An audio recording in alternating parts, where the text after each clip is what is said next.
Good afternoon. It's my pleasure to welcome you to this year's presentation of the Chancellor's Distinguished Teaching and Research Awards. I was told that my first task was to make special introductions, and I said, of whom? I guess everybody in the room, but Carla said, all the deans that are present. I see one dean here, Dr. Elisa Wong. Thank you for being here, support of your colleagues. Well, those being honored today have certainly distinguished themselves among their peers as outstanding educators and scholars, but the accomplishments of these faculty really reflect on the excellence of all of our faculty. So in recognizing these faculty today, I think we should keep in mind that we're really also acknowledging the collective contributions of our faculty and staff. And I think these honorees would join with me in saying thank you to those that support them on a daily basis, faculty and staff, but especially the students, the colleagues, and the deans that provided materials that were part of their nomination. And now it's my pleasure to introduce Dr. Ted Mitchell. Ted was the longest serving president of the Texas Tech University Health Sciences Center before being named the 5th Chancellor. And the same dynamic and compassionate leadership that he provided to HSC now benefits each of the components in the Texas Tech University system. And I think we've been especially blessed to have his leadership as we've navigated the unusual challenges of this pandemic in the past year. Dr. Mitchell.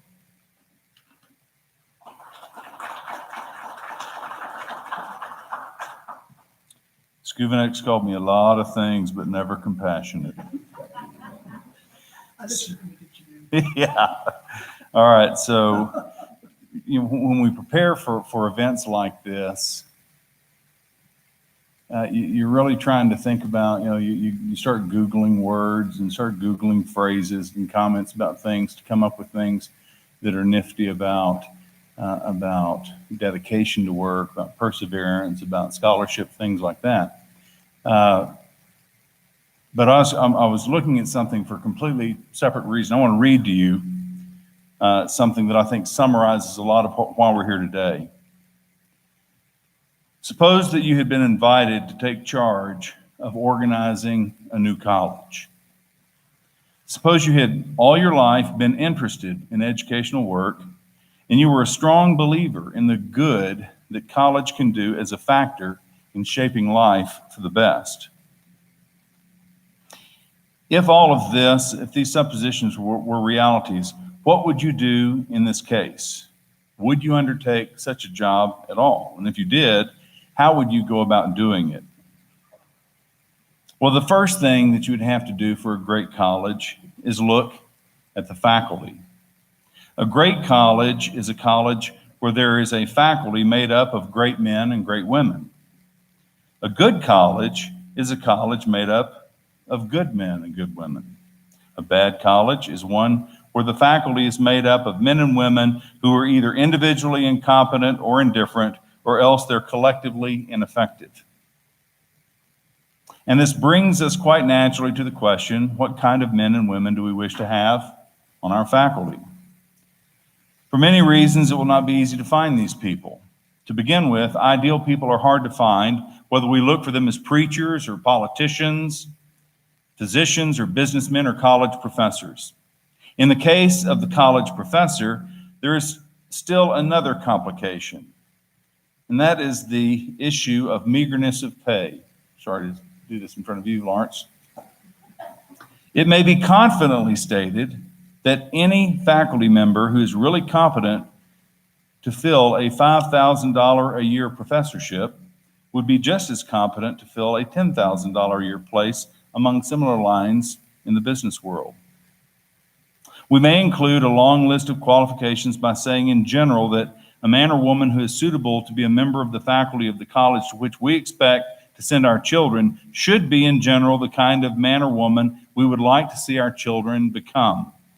If there's anything at all true in the theory of education, it is to be found in the influence of one mind upon another mind. Insofar as this influence is potent at all, it is in the direction of causing the mind being influenced to become more or less like the influencing mind.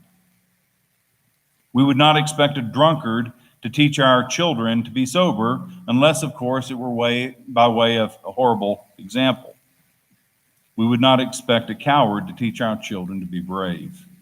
The great law of association is that we become more or less like those with whom we associate. And one of its great laws of education is that students, if they are influenced by the faculty at all, tend to become more or less like those faculty. So, we wish to have in the faculty men and women who are above pettiness, strife, and jealousy, gifted with the ability to get along in the little world that we call college and in the great world outside of college, gifted in their ability to teach, gifted with enthusiasm for their subjects, yet with due regard to the relation of these subjects with the world in general, and men and women with the highest possible preparation for the work they have in hand. In short, we want our faculty to be the type of men and women that we wish our children to become. Are these ideals impossible of realization? Well, at any rate, they seem to be ideals worthy of striving for. May our college that is to be have the privilege of at least reaching out for such qualities. This is a report that was given by Paul Horn on January 1st of 1925 to the Board of Regents, the Board of Trustees. And in this report, the very first thing he said you have to do, if you were in a position to create a college, the very first thing you would have to do is to make sure you had the right faculty above and beyond anything else. And I think this literally, except for the $5,000 pay, could have been written last month, because these truths are as important today as they were nearly a century ago. And I think this summarizes why it's so important that on occasion we're able to celebrate the work of individuals who have done things that collectively make us all look, feel, and strive to be better. The Chancellor's Council, as you know, is a group of men and women that have come through Texas Tech, that upon graduation, they go out and enter the workforce and do their things, and at some point in time, they want to give back to the university that did well for them. And it's precisely because of that group that Lawrence and I are able to stand up here, and Dr. Galleon's able to stand up here, and in turn pass along to you, those that represent the best amongst us, a token of our appreciation. Thank you for a job well done, and I look forward to visiting with each of you. Thank you.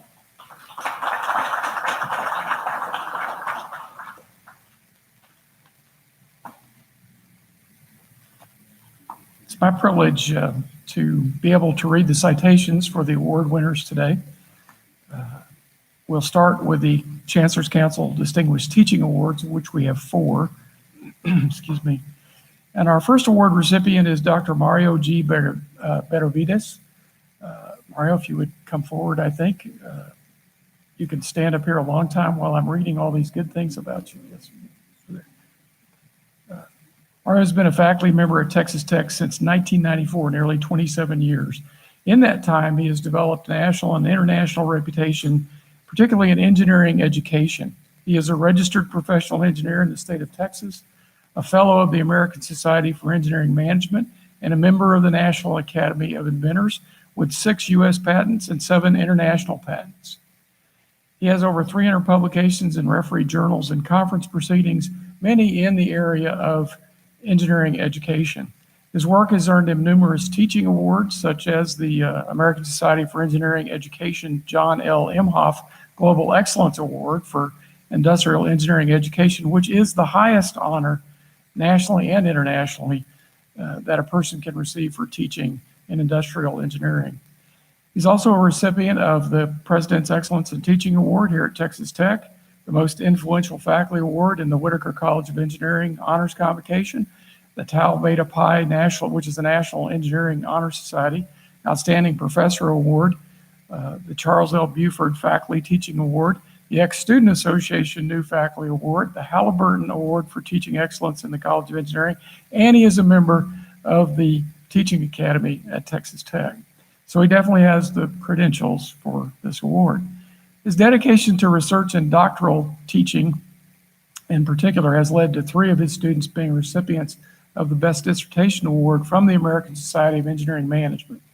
In addition to his scholarly research, he has obtained 13 research contracts for education research. He's graduated 48 PhDs, which is a remarkable number of students to work with. It's a lot of dissertations to have to read. And has an active research program currently that involves 17 PhD students. His graduates have been placed in prestigious positions both in industry and academia. He's been a leader, particularly in distance education at Texas Tech, writing the proposals for both the master's and PhD in systems and engineering management. Both of these degrees are offered both on and on campus, and they've received national recognition. In addition, he was instrumental in the design, development, implementation, and growth of a dual master's and PhD programs between Texas Tech and the Instituto Tecnológico de Estudios Superiores de Monterrey. Mario, congratulations. Excellent work.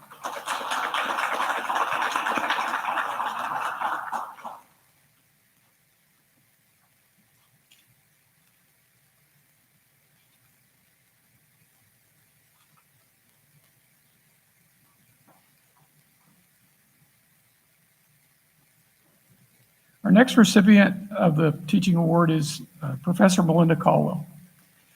Malinda is a professor in human development and family sciences. I got that right. They recently changed the name, by the way. But her research focuses on socio-emotional development of preschool children, with an emphasis on how relationships with family members, peers, and teachers influence young children's social and emotional competence.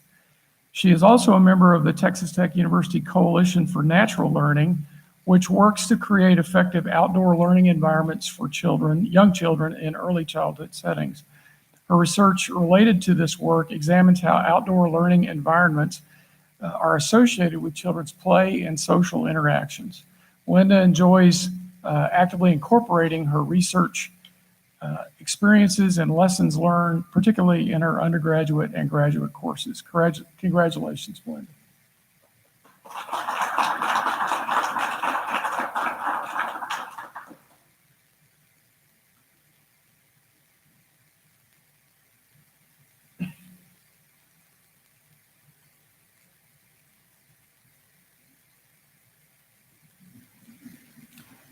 Our next recipient is Professor Dimitri Pappas, who is a professor in the Department of Chemistry and Biochemistry at the university. He received his PhD from the University of Florida in 2002 and has been a member of the Texas Tech University faculty since 2005. His teaching efforts have led to new ways of testing and assessing science students, and he has been an active mentor of underserved students and a champion of women in science. His research group studies sepsis, cancer, and methods to detect and treat these diseases. He's published over 75 papers and graduated more than 15 doctoral students since joining the faculty in 2005. In addition to this award, Dimitri has received the Texas Tech Chancellor's Distinguished Research Award. We were talking about that when we were sitting here before the program began. And Teddy was telling me how it used to be like a tuxedo affair and they had entertainment. We won't go there today.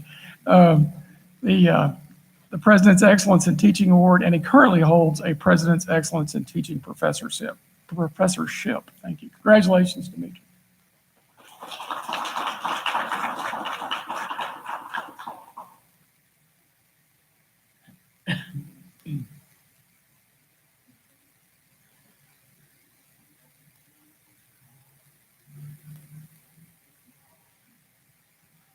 Our final teaching award recipient is Susan Tomlinson. Dr. Tomlinson is an associate professor in the Honors College at Texas Tech University and a member also of the Texas Tech University Teaching Academy.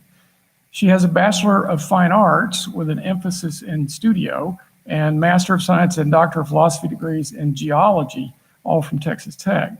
This broad range of academic interest positioned her well several years ago to be hired by the Honors College when it began to direct a new interdisciplinary program focused on blending science and the arts.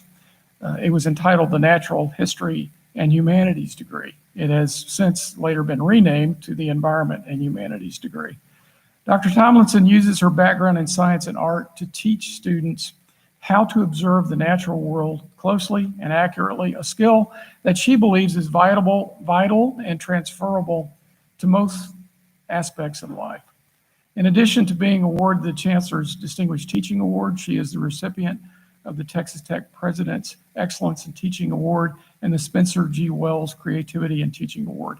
And Susan is also a member, actually a member of the Board of Directors of the American Society of Botanical Artists. Congratulations, Susan.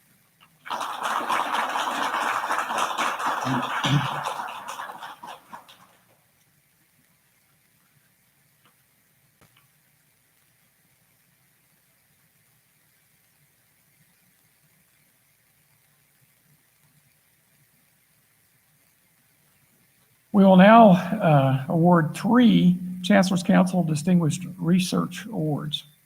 The first recipient is Dr. Jerrad Legako. Jerrad is an associate professor in the Department of Animal and Food Sciences at Texas Tech University. I'll take a little credit for Jerrad being here. I was dean when he was hired, so I'm really proud that it worked out well. Jerrad's research and teaching specialization is in the area of meat science. His research program addresses pre- and post-harvest factors that influence meat quality and safety. His research is supported through federal grants, foundations, and private industry, totaling over $4.7 million to date. He has authored or co-authored 50 peer-reviewed manuscripts, 1 book chapter, and well over 100 scientific abstracts. And he's a person who's frequently invited to speak at national and international conferences. He's advised numerous graduate and undergraduate students who now work in various capacities in the meat and food industries. He's instructed a lot of courses in the department, or taught a lot of courses: food analysis, food chemistry, meat technology and processing, and experimental techniques in meat chemistry and muscle biology. He also serves as a reviewer for multiple scientific journals, and he's an active member in the American Meat Science Association, the American Society of Animal Science, and the Institute of Food Technologists. In August 2020, I don't know why he did this, but they convinced him to be the graduate coordinator for the department, so he took on some more work. Jerrad, congratulations.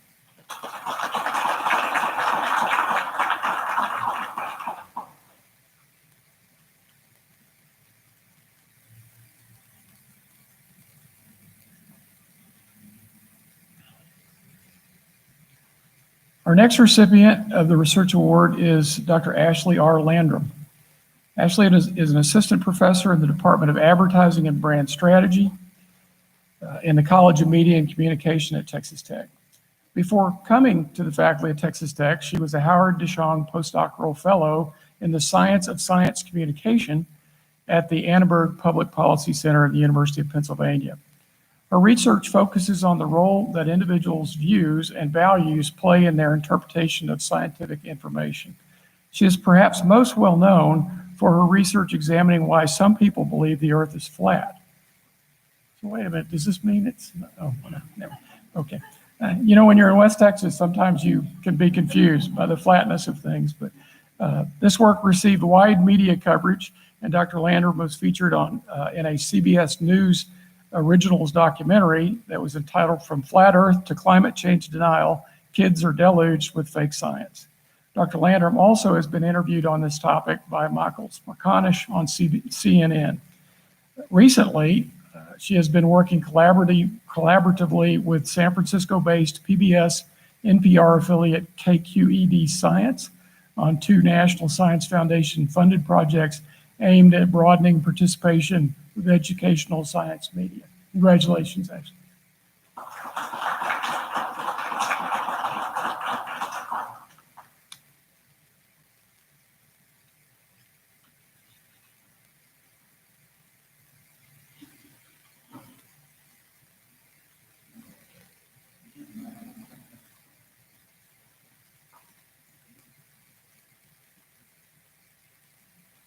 Our final recipient of the Research Award is Dr. Wei Li. Dr. Li is an associate professor in the Department of Chemical Engineering at Texas Tech. His laboratory combines microfluidics, soft materials, and nanoassembly techniques to develop novel functional polymer surfaces and microdevices for biological, energy, and optical applications. His lab has studied several fundamental aspects of layer-by-layer assembly of thin polymer films and applied those films to tackle practical problems in isolation of rare cancer cells from blood, environmental responsive sensors, and organ-on-a-chip microdevices. He also works on hydrogel materials with biomimetic 3D cell culture and soft robotics. And if you think I know what any of that means, you are going down the wrong path, but it's impressive. Dr. Li obtained his bachelor's degree at Wuhan University in China and his PhD at the University of Toronto. Before joining Texas Tech in 2014, he finished his postdoctoral training at MIT, sponsored by a Natural Sciences and Engineering Research Council of Canada postdoctoral fellowship. Congratulations, Dr. Li.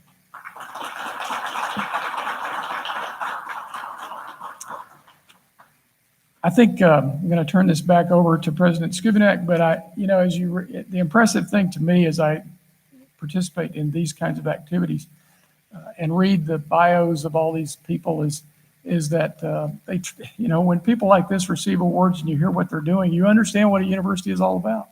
All the different things that are going on and the exciting areas that people are working in, and the diversity of that is a really impressive thing. We're very proud of all of you. Congratulations.